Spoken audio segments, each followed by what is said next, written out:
finish. Buddy Baker, car number 88. And we got a spinner coming out of four. It's Barkdahl. Out of control, looping down into the grass. Let's hope he doesn't get back up on the racetrack. Getting through his Gant. Strickland, Schrader, and the rest of the field gets on the binders. Robbie Gordon scrapes down the wall there. Ooh, that could have been a nasty moment. Barkdahl's screen blew out, or half his screen blew out. He looked like he was headed onto his roof. You could see the car lift a couple of feet. Pretty disastrous things a few years back. Well, here he is, the yellow car on the inside. He drifts up into another car on the outside, loses control. You can see the windshield fly out, and look how the car gets off the ground, the right side of it. Then it lands back, gets on the grass. Fortunately, it stays on the grass for a good period of time. The windshield's still flopping, or a portion of it at least, and he stays on the low side of the racetrack, and everybody else gets by. Another look. Phil Barkdahl, 53 years old, out of Arizona. Sliding wide there. Tapping another car. That was the car of Mickey Gibbs that he brushed with coming off the turn. It gets right up in the air there, but just not enough speed to lift it right off the ground. Remember 4 years ago, the 125-mile qualifiers, Barkdahl upside down in the tri-oval, into the wall backwards at 190 miles per hour. Straight. He soon slips back into it. They say that car is pushing out there. That's the report from down on pit road. Well, that means that it would ride high in the turns. That means that the back end is sticking too tight when he goes into the turns. The front wheels just won't cut the way that he wants them to, and so it rides high in the turns. Right front fender going just like an arrow toward that outside. Whoa! Trouble for just one car spinning directly in front of Earnhardt. It's Strickland. Strickland once, twice, three times around. Starting to come back up on the track. He's trying to hold it down. Kowicki gets through. As does Sterling Marlin and the rest of the field. And he's lost his windshield as well. Boy, did he get nudged there by Dale, or did he just lose all the air when Dale ran right up behind him? I don't know. He lost the air. Let's take a look and see in a moment what happened to the... Now closed, so no one can do any tire changing. Again, here's what happened. I think he might have got tapped a little bit. I think Hutt ran up on Davey Allison and had to back off, and Earnhardt just shot up there and maybe tapped him just a little bit. And around he went. And this is the point. You see the car there getting very, very light across the grass. And at this stage, he slips up. He's about to go up and flicks it down, which is extremely that car. Hits a little bump down on the inside, sort of bottoms out for him. To turn 4 again. You get an idea of the banking there. Again, he's holding a good tight line. Coming by to complete 76. Whoa, there's a trouble. Turn 4. That is Bodine in trouble. They came down through. I think someone was thinking about ducking in as they came out of that turn. Luckily for Jeff Bodine, this is a blue pit stop lap, and so he can legitimately stop down and change the tire. And it's also a break for a wild spin. Look at it again. I'm quite sure what happened here. There's a white car just sort of slid up into him. And then I think that's Jimmy Sauter, isn't it? Isn't that 89? That's Sauter on the inside. It's another car on the outside. And Sauter just slid into his pits and that left rear wheel taking on tires. Is that the tire just coming out? When he pitted last, there was something like 60 laps to go. And I don't know if he can make that, stretching it a long way, so we'll just see. But he's got more than gas to contend with right now. Here comes the man in black, Earnhardt to the inside. Trying to win the race he's never won. 48 Winston Cup victories. But the Daytona 500s elude him. He's won everything else here. The 400 in July. Whoa! One car on the wall. Wallace slams the wall on the outside. Another car breaking loose. Derek Cope spinning to the line. And Darrell Waltrip in the pits. Darrell Waltrip. Whoa! Derek Cope. 4 more cars right here at the start finish line. Blowing tires. Caution is out. Hutt Strickland and Harry Gant getting locked in together there. Well, that was one of those calamity corner efforts again, coming off the corner there. Harry Gant's car, badly torn up. Ooh, going up. That's Hutt Strickland's number 12, all torn up. Very badly torn up. Both ends of this Buick.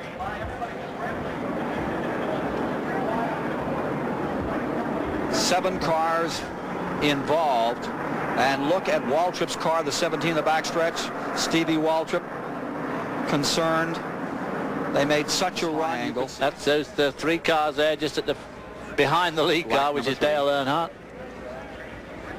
There's Kyle down on the inside. And there he does just slip up into maybe touching Rusty just a little bit. And Rusty's car goes out of control, collects Waltrip down on the inside. Then we see the red car of Derek Cope spinning around in the middle of the pack. And then he's going to spin back out in front of the... Let's look at it here. Ernie Irvan in the yellow car. Yep, he's definitely leaning on the front of that car of Rusty Wallace. Yep, he did clip him. Just enough. Lucky is Rick Mast. Unlucky, Waltrip. And unlucky, there again, the back of his car coming off the floor there. One of the unluckiest right there. It's mandatory. They must take them to the field hospital after they get a piece of the wall here. It's intimidated him for years. Just could not win here. Is it about to change? We'll see. Ernie Irvan has other ideas, as does Kyle Petty in 3rd, Joe Ruttman 4th, Sterling Marlin 5th, Rick Mast 6th, Davey Allison 7th, and Dale Jarrett up to 8th as they wheel away. There's that lack of a gear hindering Kyle Petty and Ernie Irvan slightly as Dale Earnhardt really jumps into a lead. And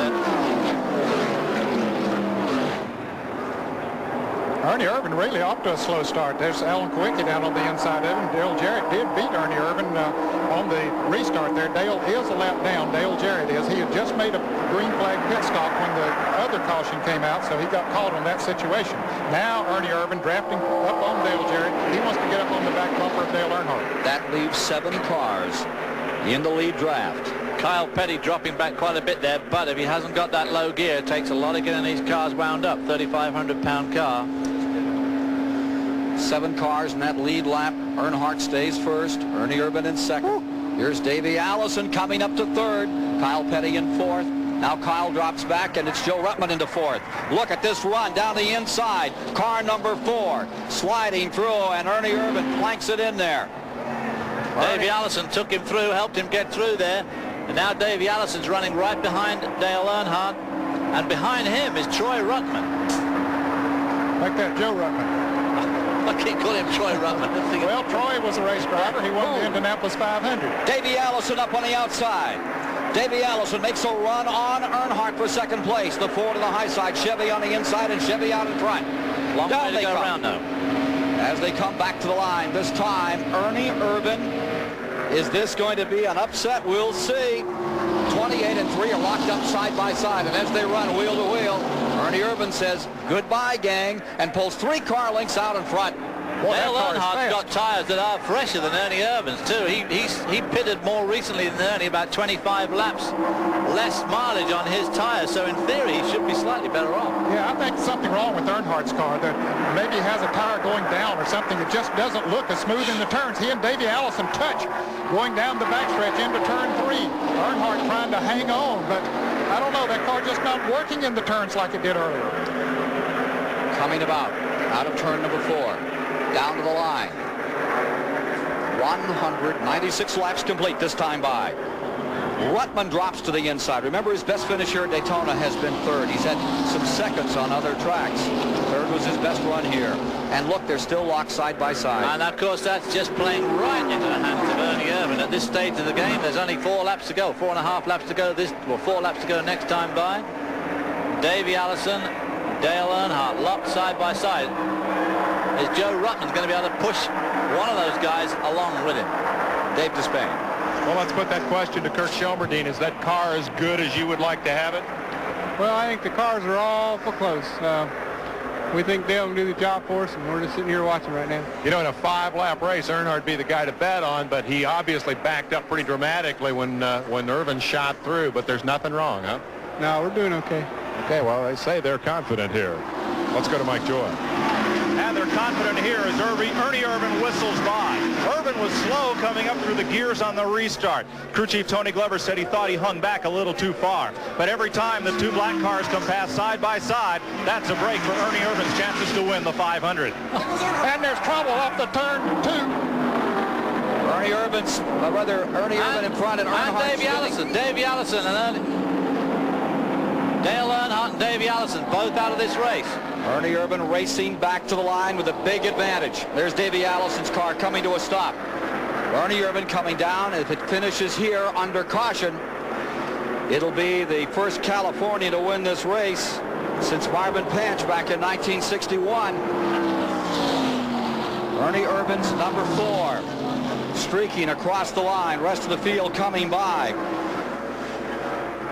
The 28 car about where it rolled. Kept on going not too long ago. Kyle Petty spinning in turn 4. Well, look at the damage on his car. He must have been involved in that fracas back on the back straight. Now they're trying to get Davey Allison's car off the bank. Dale Ernie Irvan, Earnhardt of course, crosses the the leader. line. That all happened behind him.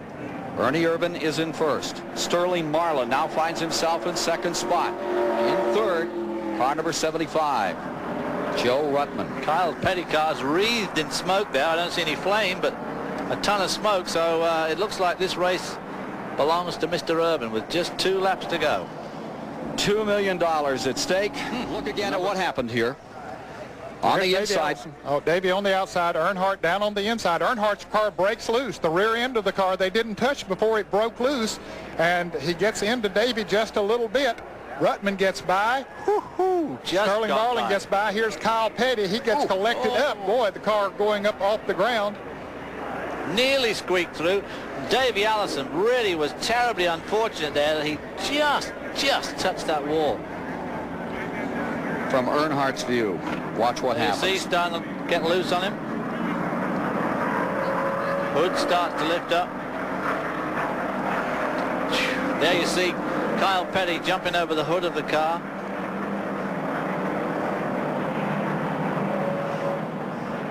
That could have been nasty there with Kyle and Earnhardt. In car of Davey Allison. He was on the outside of Earnhardt. And there you can see the lick when Earnhardt touched him and it threw Allison out of control. Here he comes, headed for the infield and into that dirt protective bank to keep him out of Lake Lloyd. Gonna hit that bank real hard. Mast is going to finish this race in 4th. Ernie Irvan coming to the line and will win the 33rd annual 500 at about 55 miles an hour. Thank you. Hand out and waving. Irvan in this surprising, unbelievable finish to the 500 as Earnhardt and Allison get tangled up. Kyle Petty on the back straightaway with 3 laps to go.